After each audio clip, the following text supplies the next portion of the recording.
warahmatullahi wabarakatuh. Shalom, Om Swastiastu, Rahayu, Namo Buddhaya, salam kebajikan, salam sejahtera untuk kita semua.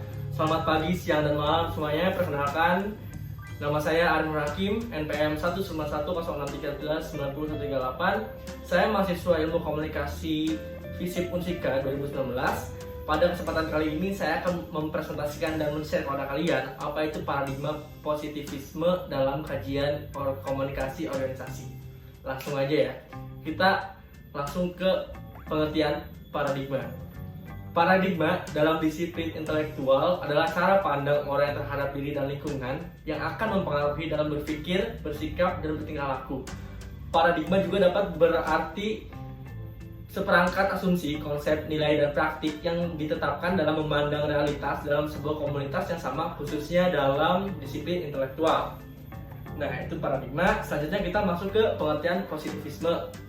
Positivisme berasal dari pemikiran Auguste Comte pada abad ke-19.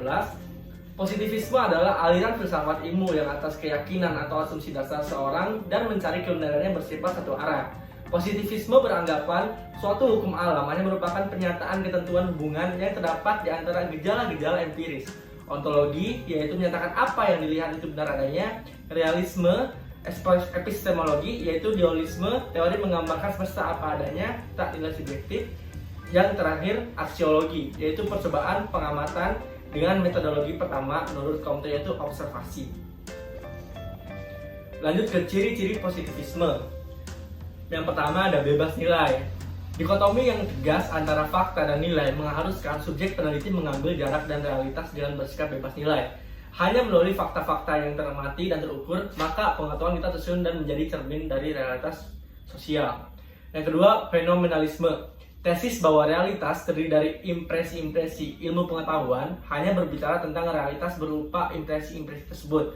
Substansi metafis yang diandaikan berada di belakang gejala-gejala penampakan yang ditolak. Nominalisme. Bagi positivisme hanya konsep yang mewakili realitas praktikalan yang nyata.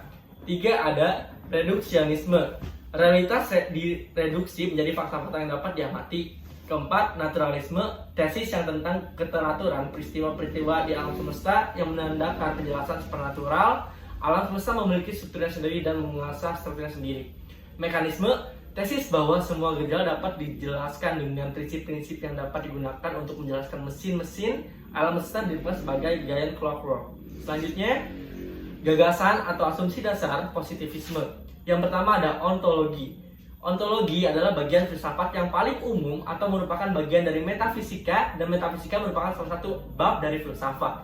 Yang kedua ada epistemologi.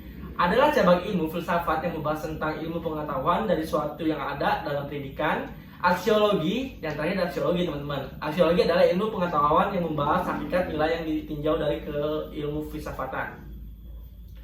Lalu kita masuk ke komunikasi organisasi. Tentunya kita harus mengetahui apa itu komunikasi.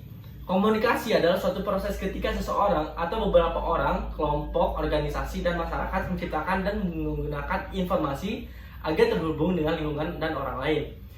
Komunikasi organisasi merupakan bentuk pertukaran pesan antara unit-unit komunikasi yang berada dalam organisasi tertentu.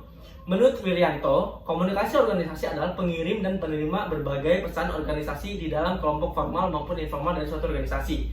Komunikasi formal adalah komunikasi yang disetujui oleh organisasi itu sendiri dan sifatnya berorientasi kepentingan organisasi.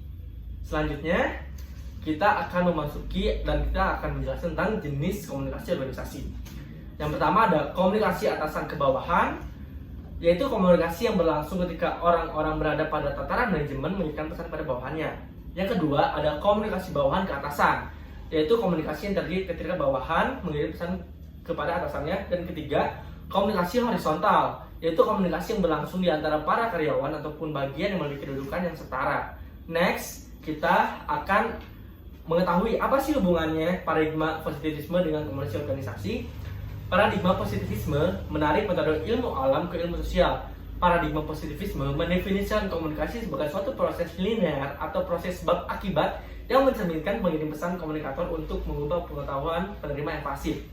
Batasan komunikasi pada paradigma ini berlangsung satu arah yang mengisyaratkan penyampaian pesan searah atau seorang pada seorang lainnya, baik secara langsung atau tidak langsung. Pada komunikasi ini, paradigma hanya memfokuskan pada saluran sebagai cara mendapatkan komunikasi yang efektif. Paradigma positivisme dalam komunikasi organisasi lebih mengutamakan terhadap proses komunikasinya dan keefektifannya sebuah komunikasi dalam satu organisasi.